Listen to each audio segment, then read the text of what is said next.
El Código Penal vigente desde 1938, su artículo 516, consideraba la homosexualidad como un delito a ser corregido con penas de entre 4 a 8 años de prisión. Es decir, las personas LGBTI eran consideradas delincuentes, viéndose obligadas a vivir entre la clandestinidad y la criminalización. El día de ayer, como lo veíamos en el reportaje de nuestro colega Edgar Rosero, 25 de noviembre, se conmemoraron 24 años de la despenalización de la homosexualidad.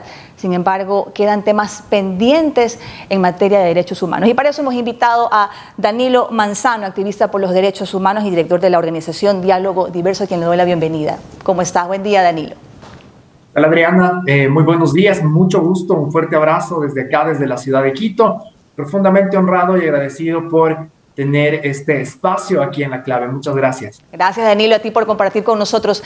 No sé si lograste ver un poco el reportaje anterior, pero en base a este trabajo, a estas acciones que se han tomado por parte de colectivos, por parte del activismo, 24 años que se cumplen de la despenalización de la homosexualidad, pero ¿qué aspectos todavía considerarías tú desde tu activismo que no se están abordando o que no se están cubriendo por parte del Estado? Bueno, Adriana, primero tuve la oportunidad de ver el reportaje, muy bien elaborado, por cierto, tener siempre esta oportunidad de ver las voces directas involucradas, sobre todo aquellas personas de las pocas que quedan, que efectivamente tuvieron la oportunidad de luchar, que se atrevieron, que tuvieron esa valentía de enfrentar al Estado. Recordemos que antes de 1997, la criminalización hacia la homosexualidad era una política del Estado ecuatoriano. Y bueno, actualmente, si bien han pasado ya, se conmemoran justamente el día de mañana 24 años de haberse despenalizado la homosexualidad en el Ecuador, es un muy buen momento para hacernos y reflexionar en algunas preguntas. Por un lado, se alcanzó esta despenalización a nivel político, a nivel constitucional, pero termina siendo lo más difícil todavía vivir en igualdad de derechos y dejar de vivir en discriminación desde lo social, desde lo ciudadano, y sobre todo en estas diferentes esferas en las cuales nos desarrollamos los seres humanos. Lastimosamente, la familia es el primer lugar, el primer entorno donde vivimos la discriminación. Luego de esto vienen también las unidades educativas, sea esta la escuela, el colegio o la universidad. Por otro lado, también la posibilidad real de acceder al empleo o de permanencia en un lugar de trabajo para una persona LGBTI cuya expresión o de género como tal le puede poner mucho más en evidencia, y al mismo tiempo, si es que lo hablamos también de una manera intergeneracional. Es decir, si bien luego de 24 años se han dado unas conquistas importantes, todavía queda mucho camino por recorrer. Algunas personas, mi querida amiga, tenían en cuenta y decían, bueno, los homosexuales ya pueden casarse desde el 2019, ¿qué más quieren? Ya tienen todos los derechos. No es verdad. El acceso al matrimonio civil igualitario, sin duda alguna, era un derecho importante, pero aún existen enormes deudas que el Estado ecuatoriano tiene con nosotros, la población LGBT. Mi querido Danilo, hace poco vimos un tema desastroso, horroroso, que nos partió el corazón, que ocurrió durante la crisis carcelaria. El caso de Helen Maldonado, quien fue brutalmente asesinada dentro de la penitenciaría. Y tuvimos también la oportunidad de realizar un reportaje y abordar este tema y darnos cuenta de que no solamente es el caso de Helen, sino que en esa misma situación también de vulnerabilidad están más de 60 mujeres trans que están pasando también por estos casos. ¿Consideras tú que realmente el Estado se ha preocupado por ese lado de cuidar de que no se estén violentando los derechos, en este caso de mujeres trans, como el caso de Helen Maldonado, lo que vivió, lamentable hecho que ocurrió hace poco? Claro que sí, Adrián, igual, de ninguna manera. Realmente la historia en el Ecuador, la historia de los diferentes gobiernos que hemos venido atravesando ha sido y ha mantenido la misma tónica, ¿no? Un tema de invisibilizar, un tema de poner bajo el tapete. En este caso, no solamente los derechos que tienen que ver con la población LGBT, sino con mucho más fuerza con la población trans. Es importante que la ciudadanía, que la gente tenga en cuenta que son las personas trans, principalmente las mujeres trans, quienes se han llevado lo peor a lo largo de la historia. ¿Por qué? Porque han sido sujetas a mayor discriminación, a mayor violencia, incluida esta, la que se da dentro del sistema penitenciario. No es posible que con normativa, porque existe una normativa, Diana, eso es importante tener en cuenta. La normativa menciona que una mujer trans que ha incurrido en algún tipo de delito pueda ser ingresada en un centro de privación de libertad con base a su género, ¿sí? Y en este caso, el hecho de que existan más de 60 personas trans que están en una cárcel en la que no deberían, realmente es una vulneración de derechos, pero vamos mucho más allá, es un desconocimiento de las leyes y de las políticas que en este momento ya existen en favor de las personas del LGBTI.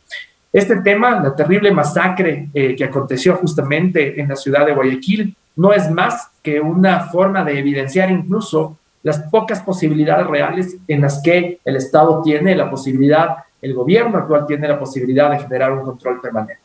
Y en materia de derechos de LGBTI, definitivamente hace falta todavía mucho camino por recorrer. Las personas LGBTI en el Ecuador actualmente no tenemos la oportunidad de gozar de los mismos derechos como el resto de personas, lo cual tiene un distanciamiento muy grande en la Constitución ecuatoriana. Tenemos una Constitución ecuatoriana muy garantista de derechos, muy vanguardista, incluso en comparación de otro tipo de constituciones a nivel internacional. El desafío más grande aquí es cómo hacemos efectivo que el goce de estos derechos humanos, que este ejercicio efectivo de acceso a la educación, al empleo, a la vivienda, a la seguridad social, entre otros, también pueda beneficiar a la población LGBTI de manera directa. Danilo, y sobre este tema te consulto, hace pocos meses, bueno, cuando inició el actual gobierno, se hizo el lanzamiento de una Secretaría de Diversidades, se habló de reunir a diferentes colectivos, de organizar, de apoyar, de velar justamente por sus derechos, pero desde tu punto de vista, ¿consideras que realmente se ha avanzado en estos procesos? ¿Realmente vemos un abanico de oportunidades para las personas LGBTIQ+, para lo que mencionabas, acceso a educación digna, a la salud, al empleo? ¿Qué pasos consideras tú que hacen falta o si realmente se está haciendo algo por esta comunidad? Claro que sí, Adriana, con mucho gusto. Bueno, yo creo que es importante también siempre desde la sociedad civil asumir nuestra contraparte, ¿no es cierto? Recordar que la democracia, esta participación ciudadana e incluso las posibilidades de generar los cuestionamientos, en este caso el gobierno, de manera permanente, tienen que hacerse de manera organizada y sobre todo de una manera coherente. A todo esto, nosotros como sociedad civil asumimos también nuestra corresponsabilidad desde las organizaciones del LGBT, en este caso desde Diálogo Diverso, para sumarnos, para apoyar, para poner el hombro en beneficio del país. Y esto quiere decir que cuando el gobierno hace un llamado a las organizaciones, nosotros estamos prestos para poder sumar nuestro contingente. Ahora bien, ya tuvimos y ya vimos el terrible error del gobierno anterior de Lenín Moreno, en el que se utilizaba al diálogo como un mecanismo retórico, incluso ya vacío, sin mayores resultados.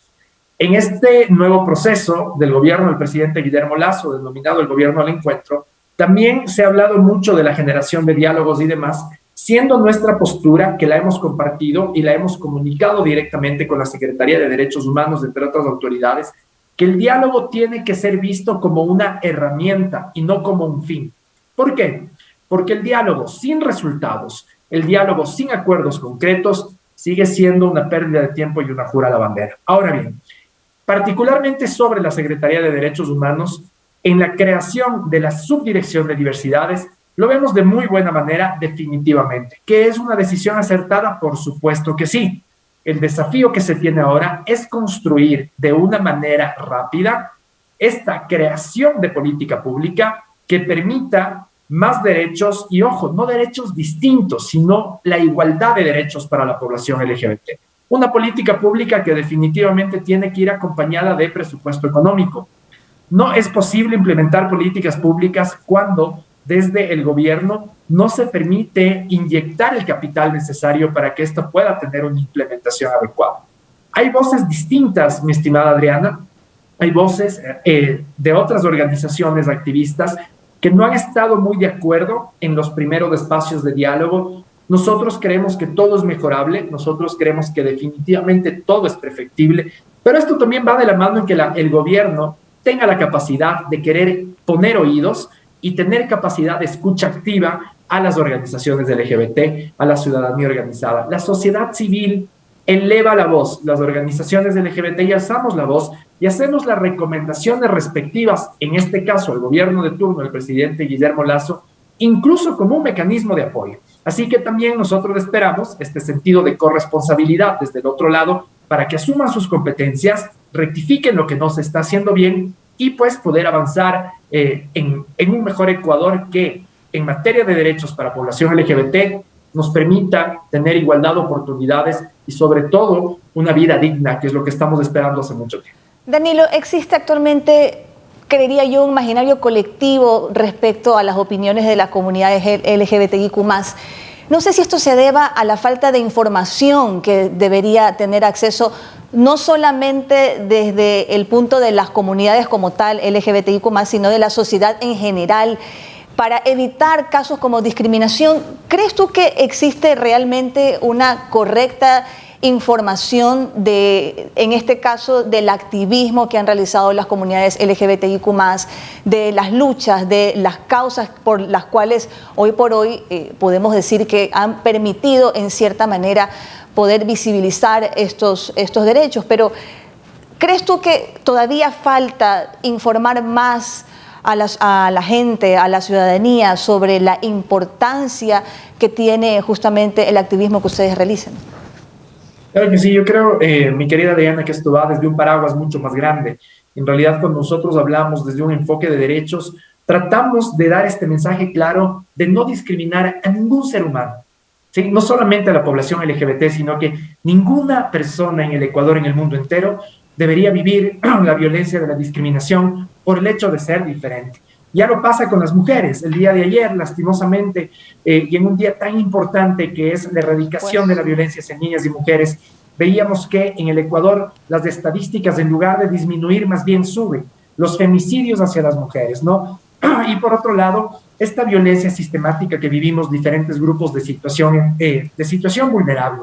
Ahora, yo creo que este es un muy buen ejemplo, mi querida Adriana, de mostrar, incluso desde los medios de comunicación, la responsabilidad también implícita y directa que tienen al momento de sumarse como actores aliados claves en generar estas transformaciones sociales con las cuales nosotros queremos sociedades más inclusivas y menos discriminadoras. Lastimosamente, mi querida Adriana, siguen siendo muy pocos los medios de comunicación que nos permiten, en este caso al activismo LGBT, poder llegar a micrófonos, poder tener la oportunidad de ser recibidos en diferentes medios para hablar no solamente de casos en esto de manera muy puntual, cuando se ha vulnerado el derecho de una persona, sino también con el objetivo de sensibilizar. En el Ecuador es importante que el gobierno, la ciudadanía, la sociedad civil organizada, la academia, tengamos en cuenta que generar estos procesos de transformación es un ejercicio de tiempo, pero sobre todo es un ejercicio que tiene que unir los diferentes esfuerzos en las familias, en las comunidades educativas, en el espacio público, en la academia y obviamente desde el gobierno. Estamos ya en el siglo XXI, luego de 24 años de haberse despenalizado la homosexualidad en el Ecuador. Creo que ya es un buen momento para decir, basta de discriminación, no más violencia hacia la población LGBT en sí mismo, no más violencia hacia ningún ser humano que por el hecho de ser diferente quiere vivir en igualdad como lo hace el resto de personas. Para ir cerrando esta entrevista, Danilo, ¿qué esperan ahora en este nuevo espacio, en estos diálogos, como lo mencionabas, que está abriendo el gobierno actual? ¿Qué espera la población LGBTIQ+, que se dé ahora en este proceso, llamado proceso de cambio, en una transición también de diferentes factores que queremos ver visibles con referencia a los derechos de la población LGBTIQ+? Claro que sí, muy buena pregunta y te voy a ser muy honesto, quisiera que fuese fácil de responder. Por un lado, tenemos identificadas las diferentes necesidades que tenemos las personas LGBT, por supuesto que sí. Ahora, el desafío más grande es cómo esto logra tener estos puentes de comunicación efectiva con el gobierno para poder establecer esta hoja de ruta clara. La creación de una política pública definitivamente cumple un rol fundamental y es, por un lado, generar los mecanismos que desde el gobierno ecuatoriano van a destinar, por un lado, equipos de trabajo especializados y recursos económicos para que esta política pública LGBT puede implementarse de una manera eficiente. ¿Qué es lo que queremos que vaya dentro de esta política pública? El acceso a la salud en igualdad de condiciones y sobre todo que priorice y que se enfoque en la atención integral de atención en salud a mujeres trans. Queremos también hablar de educación desde la sensibilización progresiva, es decir, que se pueda sensibilizar en derechos desde la temprana edad. Queremos también que la oportunidad del acceso al empleo y la permanencia en el empleo sea real, es decir, que no puedan haber más personas LGBTI que sean despedidas de las empresas por el hecho de ser diferentes. Queremos también que se trabaje en el pleno reconocimiento de la niñez trans, que sabemos que es un tema sensible para muchas personas. La gente a veces tiene este chip mal puesto desde espacios más conservadores y violentos que quieren hacer creer a la ciudadanía que lo que el activismo LGBT quiere es homosexualizar a la niñez. Por favor, tenemos que ser una ciudadanía culta. No se puede homosexualizar a ningún ser humano. Las personas LGBTI atravesamos todos los ciclos intergeneracionales. Y si no, dése la oportunidad y pregunte a una persona LGBT cómo vivía su niñez, de modo que, de una manera directa, podamos escuchar que quienes nos asumimos parte de la diversidad sexual, ya desde niños sabíamos que éramos diferentes. Daniel, te agradecemos muchísimo. Gracias por haber estado en este espacio. Espero que no sea la última vez, sino que podamos seguir conversando sobre estos avances, sobre todo desde tu punto de vista como activista. Y esperamos también que en este caso lo que mencionabas, que estos derechos, estos accesos que tienen que ser para todos los ciudadanos, también puedan ser visibilizados para la población LGBTIQ+. Muchas gracias. Gracias, Adriana. Un buen día. Muy amable. Gracias. Dialogábamos con Danilo Manzano, activista por los derechos LGBTIQ+, y director de la organización Diálogo Diverso.